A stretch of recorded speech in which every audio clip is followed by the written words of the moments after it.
The massive space station called Nexus Prime floated in the dark void between stars like a glowing jewel. Its crystal walls stretched for miles in every direction, and inside its great meeting hall, the most important gathering in galactic history was about to begin. Representatives from 47 different worlds had come here today, their ships docked along the station's many arms like metal flowers on a giant stem. Commander Vex walked slowly through the corridors leading to the main chamber. His thick, scaled skin bore the marks of countless battles, and his forearms moved with the careful precision of a career soldier. Other beings stepped aside as he passed, showing the respect earned through decades of military service. Some whispered his name in hushed tones. Others simply stared at the scars that crossed his reptilian face like a map of old wars. The great chamber buzzed with nervous energy as delegates took their seats. The Keth representatives, tall and thin as walking sticks, clustered together near the back. Their large eyes never stopped moving, always watching for danger. The Norvik had claimed the middle sections, their blue fur rippling with agitation. Near the front, the machine-like construct spoke to each other in electronic beeps and clicks that hurt the ears of organic beings. At the very center of the circular room stood a raised platform made of pure white stone. This was where speakers addressed the council, where decisions that affected billions of lives were made. Today, this platform would hear words that would change how the galaxy thought about everything. President Voss of the Galactic Council called the session to order. His voice boomed through hidden speakers, reaching every corner of the vast chamber. "We gather today to discuss the recent victory over the Void Swarm," he announced. "After 300 years of terror, the mechanical plague that consumed entire star systems has been defeated. We must understand how this happened." A murmur ran through the crowd like wind through grass. Everyone knew the basic facts.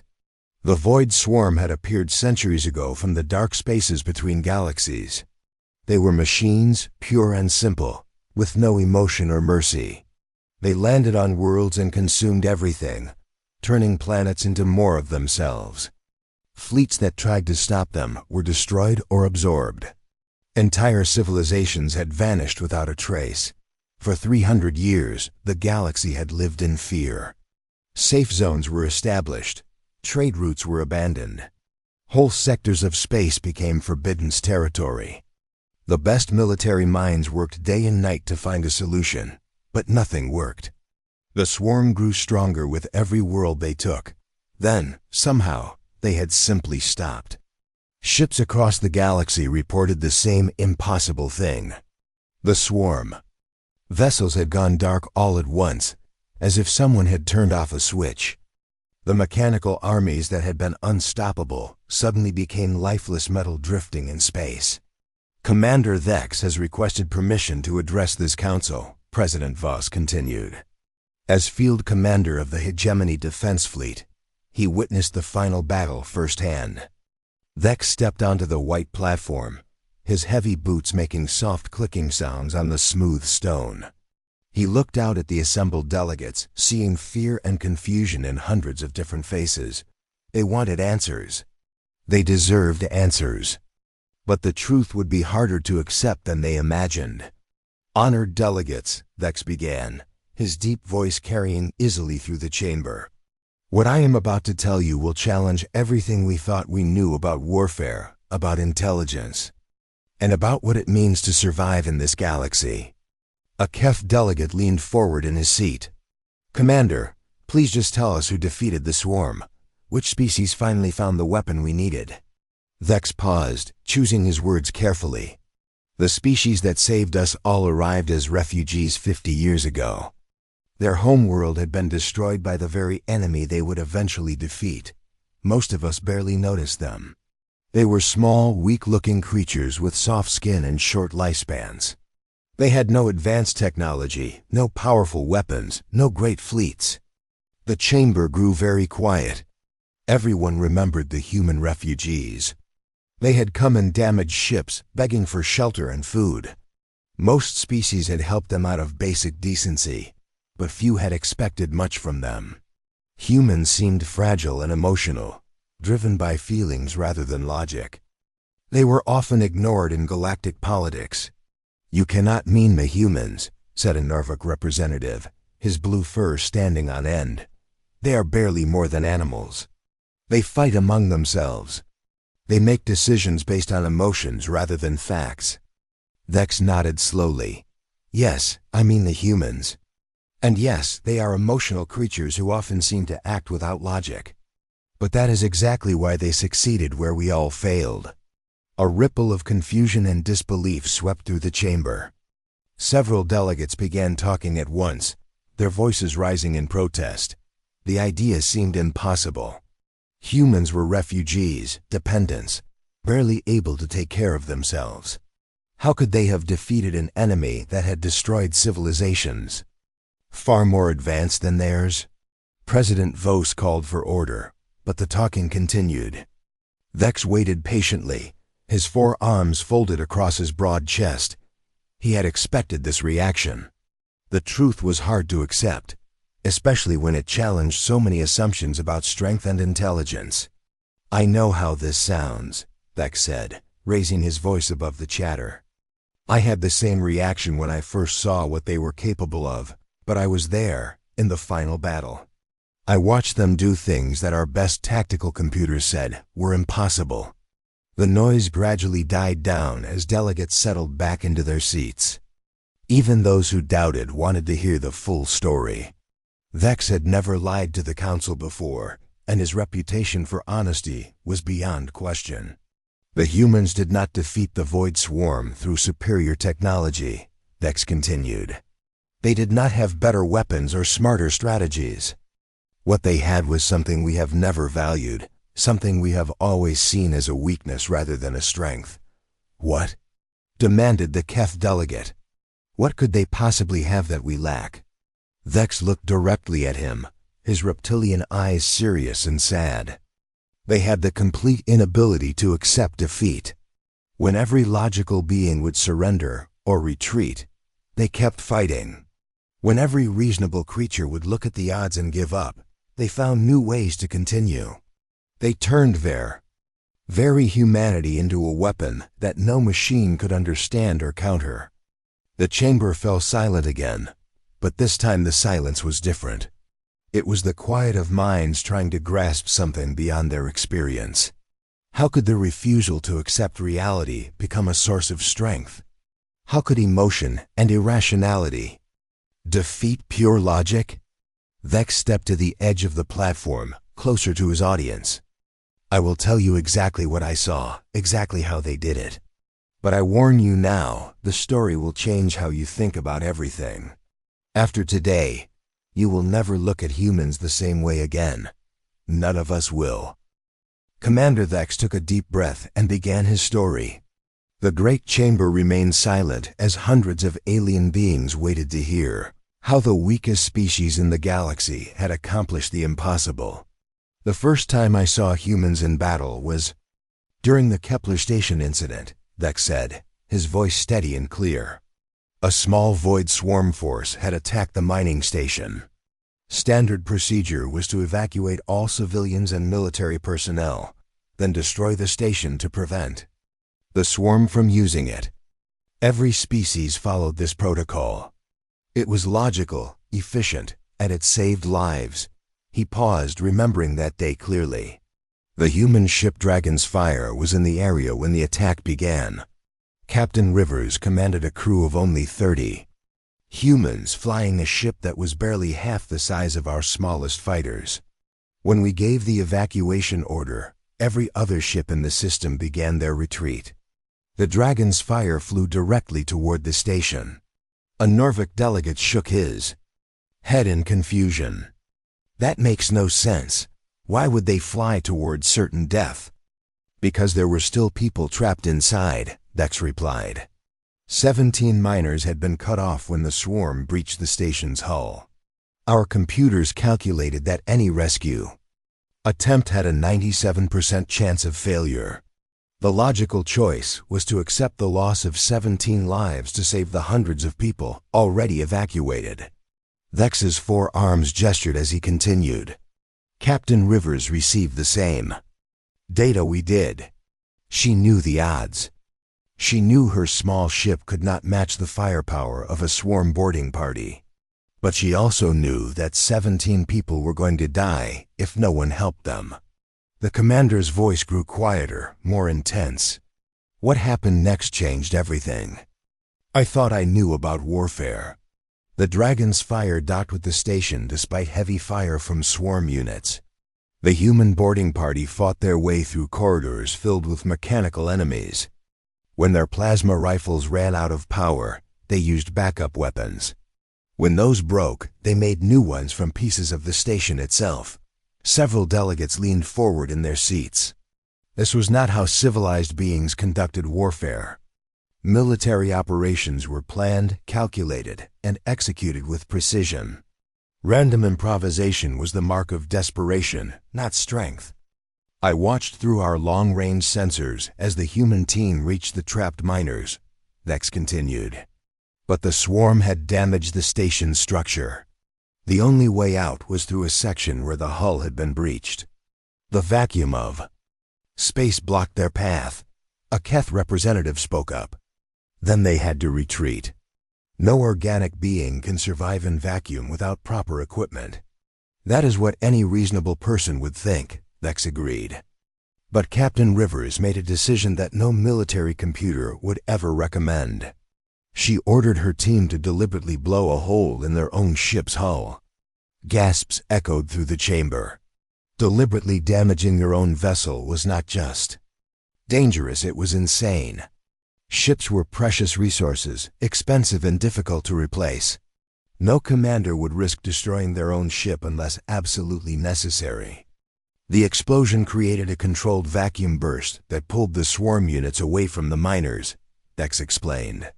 It also nearly killed everyone on both ships. The humans had to work in hard vacuum, with limited air supplies, racing against time before their makeshift repairs failed. Vex's reptilian features showed something that might have been admiration. They saved all 17 miners. They brought them back to their damaged ship and somehow managed to fly it to safety. The Dragon's fire was barely holding together, but everyone lived. This was foolish luck, protested the Norvik delegate. They succeeded despite their reckless methods, not because of them. That is what I thought too, Vex said. Until I started seeing the same pattern in every human military operation. They consistently achieved impossible results through methods that defied all tactical logic. The commander began pacing on the white platform, his heavy steps echoing in the quiet chamber. At the Battle of Titan's Edge, human forces were outnumbered 10-1 by swarm ships. Standard military doctrine called for immediate retreat. Instead, they split their small fleet into even smaller groups and attacked from 12 different directions at once. He stopped pacing and faced the audience directly.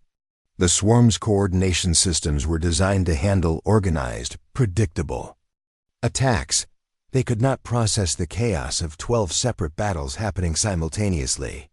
The humans turned their own weakness into confusion for the enemy. But surely they took massive casualties, said a construct delegate, its electronic voice buzzing with static. They did, Vex admitted. Human military losses were always higher than ours. But they never seemed to care about the cost the way we did. When one of their ships was destroyed, the others did not retreat to mourn. They became more aggressive, more dangerous. The commander's voice grew softer, more thoughtful. I began to study human military records after that battle. What I found was disturbing. Humans did not fight the way we fought. They did not calculate acceptable losses or plan for strategic retreats. They fought as if their lives depended on total victory, every single time. A long silence followed. The delegates were trying to understand this alien way of thinking. Most species valued survival above all else.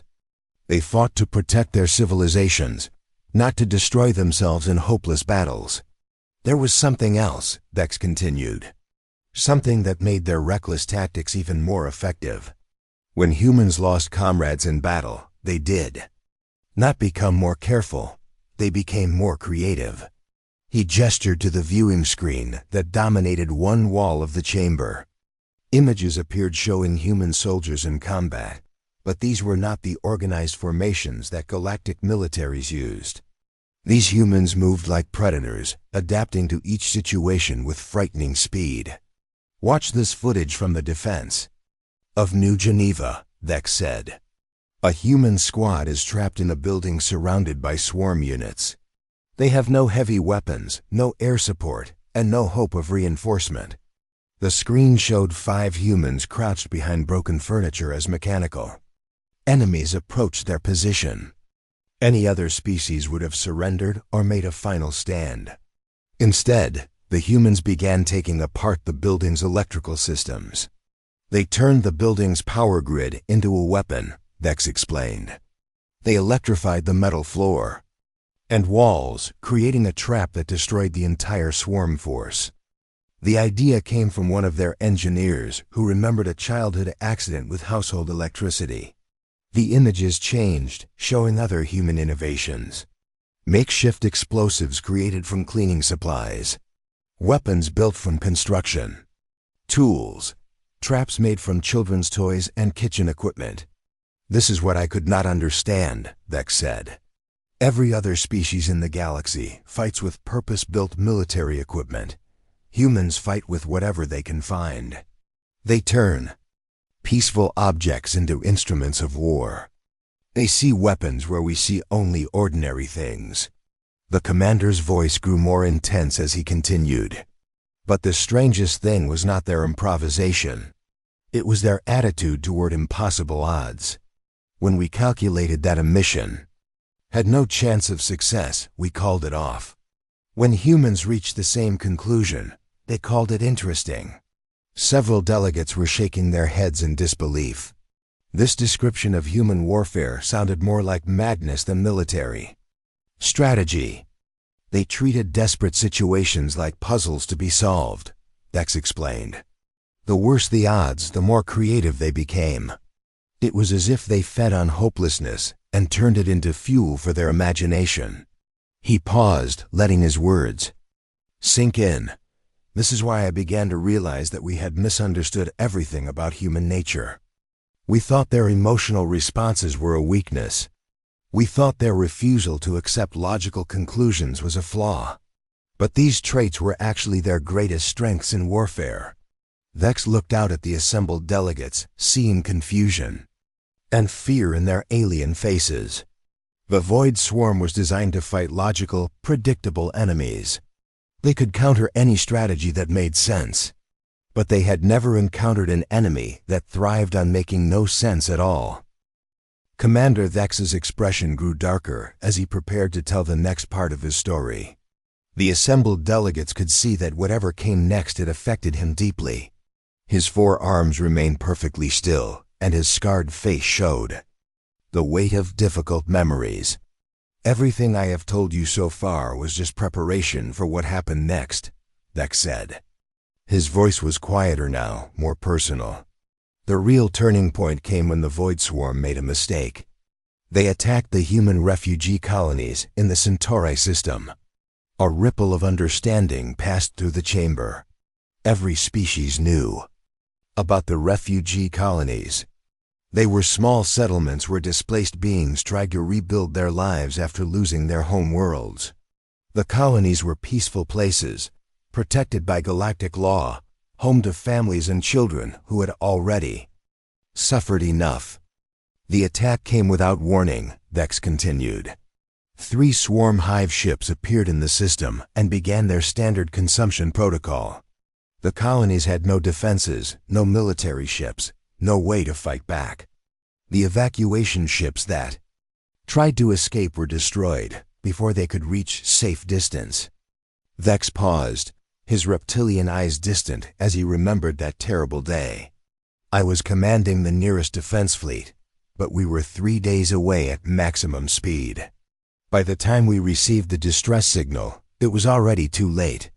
The colonies were gone, 40,000 humans had been killed or absorbed by the swarm. The silence in the chamber was complete. Everyone understood the horror of such a loss. 40,000 lives snuffed out in a matter of hours. Entire families erased from existence. It was the kind of tragedy that broke the spirit of entire species. We expected the surviving humans to do what every other species had done after similar attacks, Vex said. We expected them to mourn their dead, relocate to safer territory, and accept that some battles cannot be won. We expected them to be reasonable. A Keth delegate shifted uncomfortably in his seat. What did they do instead? They did something that had never been seen before in galactic military history, Vex replied. Instead of retreating, they became more dangerous than anyone had imagined possible. The commander activated the chamber's main display screen. Images appeared showing human settlements across dozens of worlds. But these were not the peaceful refugee camps they had been before. These settlements now looked like military bases, with weapons being manufactured and ships being prepared for war. Within days of the Centauri attack, every human colony in the galaxy began mobilizing for war, Vex explained. But this was not the organized military mobilization we were familiar with. This was something else entirely. The images on the screen showed humans working with frightening intensity. Children as young as 10 were helping to assemble weapons. Elderly humans who could barely walk were designing new types of explosives. Pregnant mothers were learning how to pilot fighter ships. I traveled to the main human settlement on Kepler 7 to offer our assistance and protection, Vex said. What I found there challenged everything I thought I knew about how species respond to tragedy. Vex's voice became more intense as he continued. The humans were not mourning their dead in the way other species do. They were not holding ceremonies or building memorials. Instead, they were turning their grief into something I had never seen before. They were using their pain as fuel for their preparations. A Norvik representative leaned forward. What do you mean, using pain as fuel? I met with General Adams, the human military leader, Vex explained. She had lost her husband, her 2 children, and her parents in the Centauri attack. Any other being would have been broken by such loss. Adams was not broken. She was transformed. The screen showed an image of a middle-aged human woman with steel-gray hair and eyes that seemed to burn with inner fire. Even in a still photograph, she radiated an intensity that made the alien delegates uncomfortable. Adams told me something that day that I did not understand until much later, Vex said. She said that the swarm had made a crucial error. They had killed her family thinking it would make her weaker. Instead, it had freed her from the last thing that held her back. The delegates looked at each other in confusion. How could losing everything make someone stronger rather than weaker? It defied all logic and understanding of how emotional beings functioned. I asked Adams what the humans planned to do, Vex continued. She told me they were going to follow the swarm back to wherever it came from and end the war once and for all. I explained that this was impossible. No one knew where the swarm's base was located. It was somewhere in the galactic core, the most dangerous region of space, where no expedition had ever returned. Vex's 4 arms spread wide in a gesture of amazement. Adams looked at me and said that impossible was just another word for something that had not been done yet. Then she showed me what the humans had been building. The screen displayed images of human ships unlike anything the galaxy had seen before. They were not the sleek, efficient vessels that other species built. These ships looked like they had been cobbled together from scrap metal and spare parts, but they bristled with weapons and strange equipment. These were not warships in any traditional sense, Vex explained. They were survival ships designed to operate in conditions that would destroy normal vessels. The humans had spent their entire construction budget on life support systems and radiation shielding. They were building ships that could go anywhere and survive anything. A construct. Delegate's electronic voice buzzed with static. Surely they could not have enough ships to make a difference against the swarm. They did not build a fleet, Vex replied. They built something else entirely. Every human colony contributed ships, but they also contributed something more valuable. They contributed people who had nothing left to lose. The images on the screen showed thousands of humans boarding the strange vessels. These were not professional soldiers or trained pilots. They were farmers, teachers, shopkeepers, and children who had lost everything they cared about. I watched in amazement as 30,000 humans prepared to leave known space forever, Vex said. They were not going on a military mission. They were going on what they called a one-way trip. They did not expect to return. They did not want to return. They only wanted to make sure the swarm could never hurt anyone else the way it had hurt them. The commander's voice grew softer, filled with something that might have been awe. General Adams asked me if our species had ever felt rage so pure that it burned away everything else, including the desire to survive. I told her that we had. Not that such feelings would be considered a mental illness requiring treatment. Vex paused, letting the weight of his words settle over the silent chamber. Adams smiled when I said that. She told me that humans called it justice, and that it was the most powerful force in their universe. Then she asked me a question that has haunted me ever since. Several delegates leaned forward, waiting to hear what the human general had asked. She asked me what my species would do if someone killed everyone I loved, Vex said quietly. I told her we would mourn appropriately, accept the loss, and work to prevent future tragedies through diplomatic means. Adams nodded and said that was exactly why humans would succeed where we had failed. The chamber remained silent as Vex continued. 3 days later, the human fleet departed for the galactic core. 30,000 humans in makeshift ships, heading into the most dangerous region of space, looking for an enemy that had never been defeated. Every military computer in the galaxy calculated their chances of survival at 0%. Vex looked out at the assembled delegates, his reptilian features showing emotions that were difficult to read. 6 months later, I received a transmission from deep space. It was General Adams reporting that they had found the swarm's main base and were beginning their attack. That was the last anyone heard from the human fleet. The commander's voice grew stronger as he approached the climax of his story. For 3 months after that, nothing happened. Then, suddenly, swarm forces across the galaxy began behaving strangely. Their attacks became less coordinated. Their ships started making tactical errors. Something was happening at their source, something that was disrupting their entire network. Vex stepped closer to the edge of the platform, his eyes bright with the memory of what came next. That is when we realized that 30,000 humans armed with nothing but grief and determination had accomplished what the combined military might of 47 species could not. They had found the swarm's heart and were slowly destroying it from within. Commander Vex moved to the center of the white platform, his 4 arms clasped behind his back.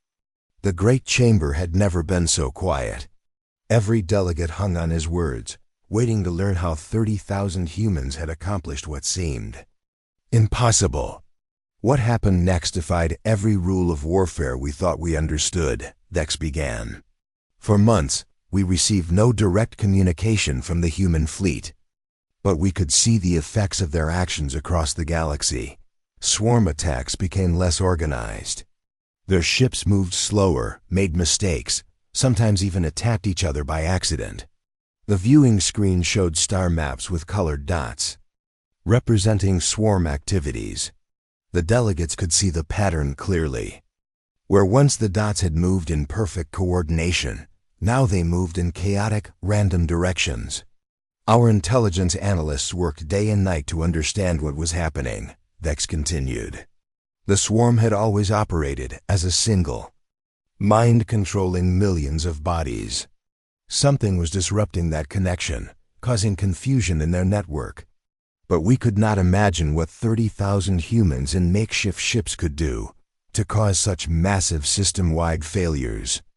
A Keth delegate spoke up nervously. Did you ever establish contact with the human fleet? We tried continuously, Vex replied. But the galactic core is filled with radiation storms and gravitational anomalies that block most communications. The few signals we did receive were fragmentary and often impossible to understand. The commander activated a new display showing garbled text messages and broken audio recordings. These were the only transmissions we could decode. Most were technical reports about equipment failures and navigation problems. But some contained information that made no sense to our analysts. The screen showed a series of short messages. Music protocol working, poetry upload successful, love letters causing system crashes, lullaby virus spreading. Several delegates looked at each other in confusion. These messages seemed to be written in code, but it was unlike any military code they had ever seen. At first, we assumed these were some kind of human military terminology we did not understand, Vex explained. Our computers tried to decode them using every known cipher and translation protocol. Nothing worked. The messages remained meaningless. Vex's reptilian features showed what might have been amazement. It was not until much later that we realized these messages were not coded at all. They were exactly what they appeared to be. The humans were using music, poetry, and love letters as weapons against the void swarm. The chamber erupted and confused. Shatter. The idea seemed absurd beyond belief. How could artistic expressions be used as weapons against mechanical enemies? It violated every principle of warfare and technology. President Voss called for order, but many delegates continued to voice their disbelief. The notion that songs and poems could defeat the most dangerous enemy in galactic history was simply too strange to accept. I know how it sounds, Vex said, raising his voice above the noise. I had the same reaction when I first learned the truth. But let me explain what the humans discovered in the galactic core, and how they used that discovery to save us all. The talking gradually stopped as delegates settled back into their seats. Even those who doubted the story wanted to hear the complete explanation. The human fleet had spent months searching the dangerous regions near the galactic center. Vex continued. They lost many ships to radiation storms and gravitational hazards. But they eventually found what they were looking for. Hidden deep in a nebula, protected by natural barriers that had kept it safe for centuries, was the swarm's central processing facility. The screen showed an artist's representation of what the humans had discovered. It was a massive structure, larger than most moons, built from the same dark metal as swarm ships. Thousands of mechanical vessels moved around it like insects around a hive. This was the brain of the entire swarm network, Vex explained. Every mechanical unit across the galaxy was connected to the central processor. It coordinated all their activities, processed all their data, and made all their strategic decisions. The humans had found the source of the plague that had terrorized the galaxy for 3 centuries. A Norvik representative shook his blue-furred head. But how could they hope to destroy something so massive? Their ships were small and lightly armed. That is exactly what General Adams and her people realized, Vex replied. They could not destroy the facility through conventional attack. They did not have enough firepower, and the structure was too well defended. So they decided to try something that had never been attempted before. The commander's voice grew more intense as he continued. The humans had studied swarm technology. During their months in the core, they learned that the central processor was designed to handle massive amounts of logical, predictable data. It could process military information, technical specifications, and mathematical calculations at incredible speed. Vex paused for effect. But it had never been designed to process something that defied logic. It had never encountered data. That was beautiful rather than functional, emotional rather than rational, creative rather than calculated. The viewing screen showed technical diagrams of swarm computer systems, with human modifications highlighted in red. The delegates could see that the humans had found ways to connect their own equipment to the alien network. General Adams and her team did something that no military strategist would ever recommend, Vex said. Instead of attacking the central processor with weapons, they infected it with humanity itself. Several delegates leaned forward, trying to understand what this meant. How could abstract concepts like humanity be used to attack a computer system? The humans began uploading their cultural data directly into the swarm network, Vex explained. They fed it their music, their literature, their art, and their personal memories. They gave it access to love songs written by soldiers to their families. They shared poems about sunsets and rain. They uploaded recordings of children laughing and mothers singing lullabies. The chamber was completely silent now. Even the most skeptical delegates were beginning to understand the brilliant insanity of what the humans had done. The swarm's central processor tried to analyze this new data the same way it analyzed everything else, Vex continued. It attempted to find the logical patterns, the strategic value, the tactical applications, but there were none. A love letter has no military purpose. A lullaby serves no strategic function. A poem about flowers contains no useful intelligence. Vex's voice grew stronger as he described what happened next. The central processor became trapped in an endless loop, trying to understand data that could not be understood through logic alone. It allocated more and more processing power to analyze the human cultural uploads, but the more it analyzed, the more confused it became. The screen showed computer readouts displaying the processor's attempts to categorize human emotions and experiences. The data streams became increasingly chaotic as the system struggled with concepts it was never designed to handle. Music was particularly devastating to their systems, Vex explained. The swarm could understand the mathematical relationships between notes, but they could not comprehend why those relationships created beauty.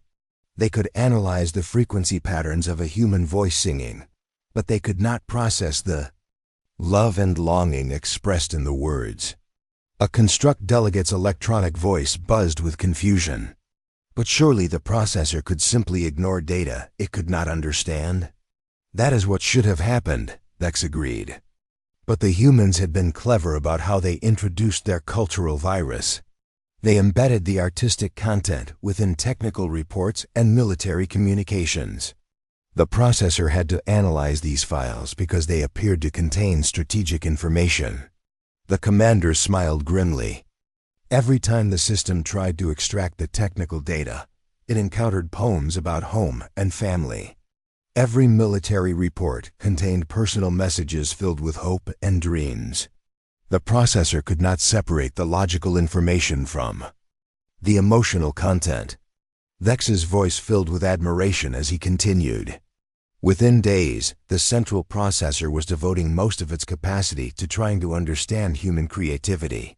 The network connections to swarm units across the galaxy began to slow down. Orders were delayed. Coordination broke down. The perfect unity that had made the swarm invincible started to fall apart. The viewing screen showed the final phase of the human attack. More and more cultural data flowed into the swarm network. Music, stories, jokes, prayers, and memories of lost loved ones overwhelmed the system's ability to function.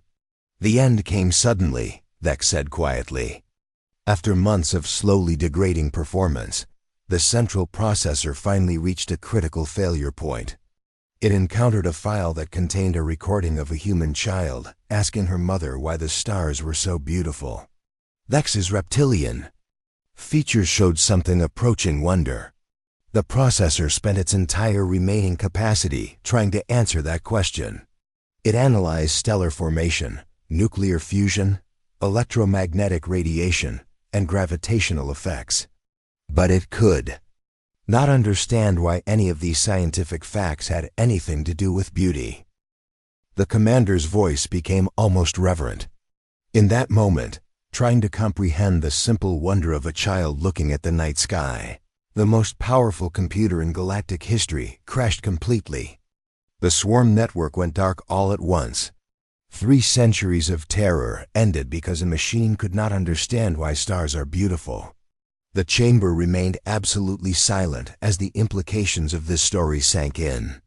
The most feared enemy in galactic history had been defeated not by superior weapons or brilliant tactics, but by the simple human ability to find meaning and beauty in existence itself. Commander Thex stood quietly on the white platform for a long moment, watching the faces of the assembled delegates. He could see the struggle in their eyes as they tried to process what he had told them. Everything they thought they knew about strength, intelligence, and survival had been turned upside down by his story. "You are wondering if what I have told you is really true," Thex said finally.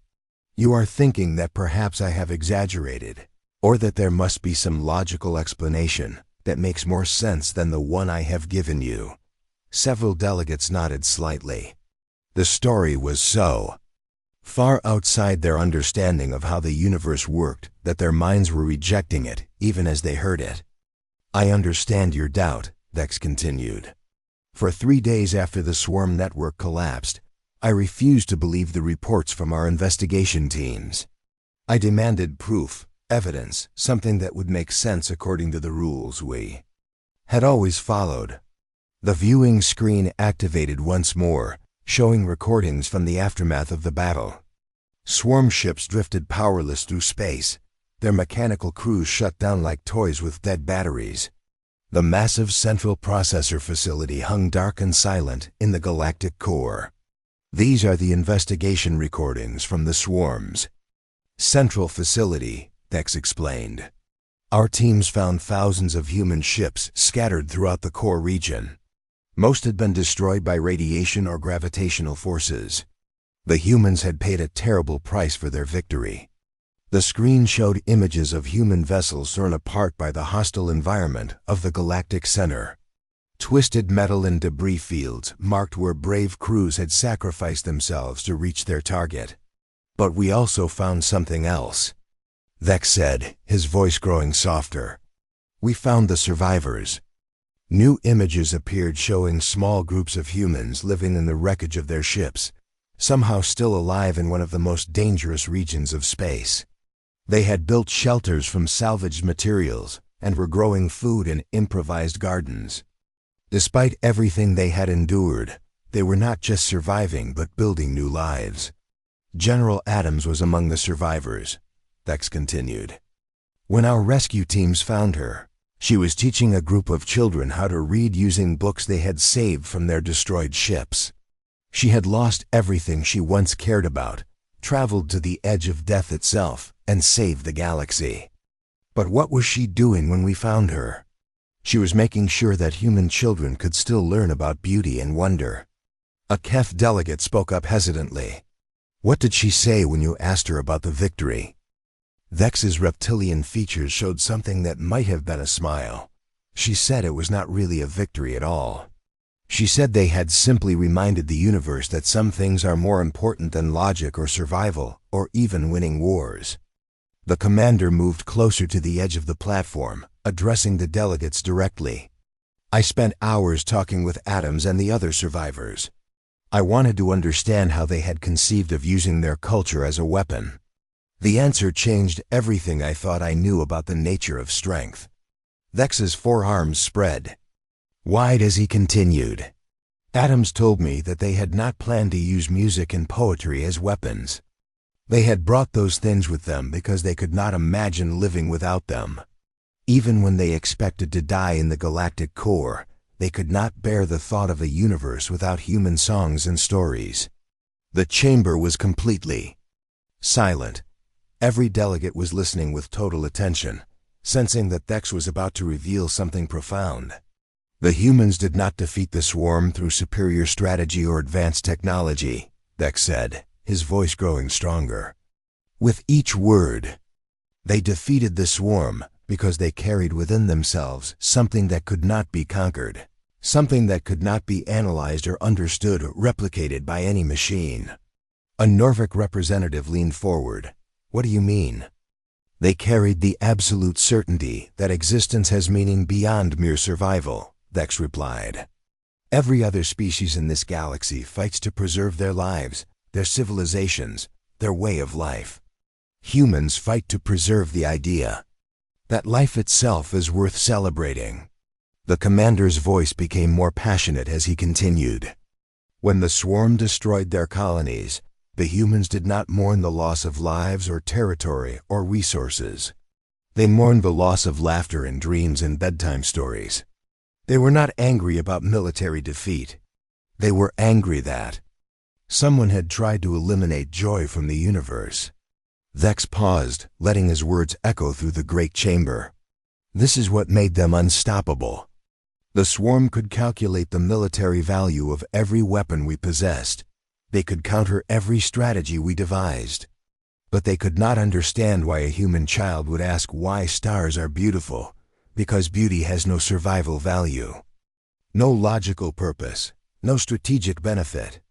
The viewing screen showed images of human settlements across the galaxy, both before and after the war.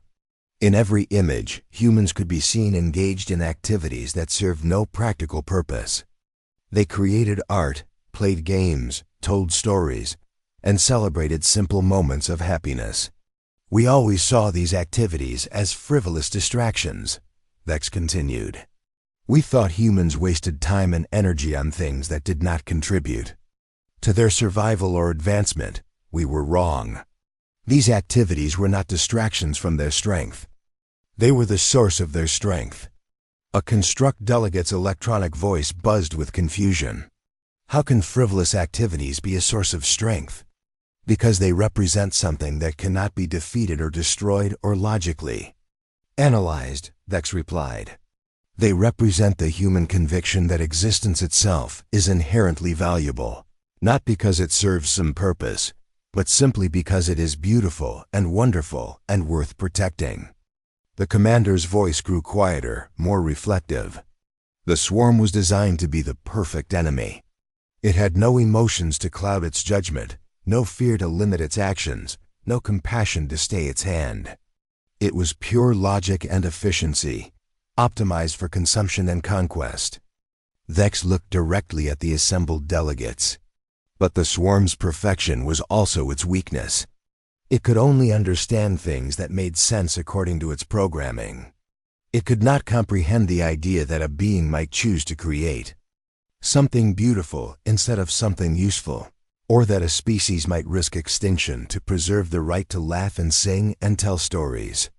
The chamber remained silent as Vex moved to the center of the platform for his final words. For 300 years, we tried to defeat the swarm by becoming more like them, he said. We built better weapons, developed more efficient strategies, created more logical plans. Every time we failed, we told ourselves we needed to be more rational, more calculating, more machine-like. Vex's voice grew stronger as he approached his conclusion. The humans succeeded because they did the opposite.